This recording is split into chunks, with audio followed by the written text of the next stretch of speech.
সকাল থেকে কিছু না খেয়ে থাকলেও দিনের শেষে যে শান্তিটা পেলাম, সত্যি সেটা অন্যরকম। চলো, শ্রাবণের প্রথম সোমবার আমার কেমন কাটলো আজ সেটাই তোমাদের সাথে শেয়ার করি। So hey guys, welcome back to my mini blog.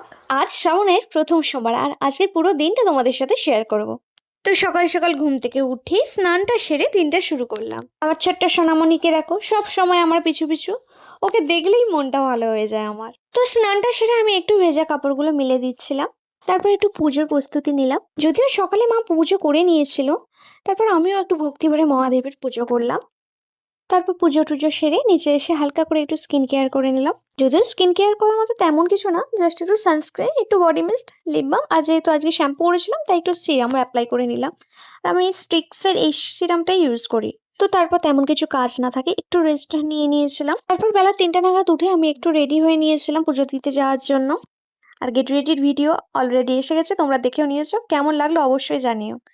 আর আমি আর মামি এখানে বেরিয়েছিলাম, আর টোটো ধরে নিয়েছিলাম কারণ আর হেঁটে যাইনি।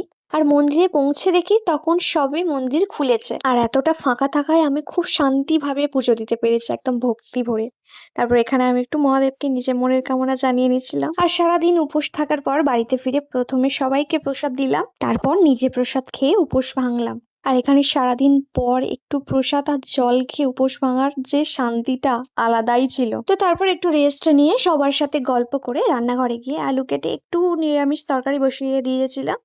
আর এখানে দেখো আমার বোন এসেছিল, আর ওই একটু ভিডিও করে দিচ্ছিল। আজকের ব্লগটা এখানেই শেষ করলাম। তোমাদের শ্রাবণের প্রথম সোমবার কেমন কাটলো অবশ্যই কমেন্ট করে জানিও।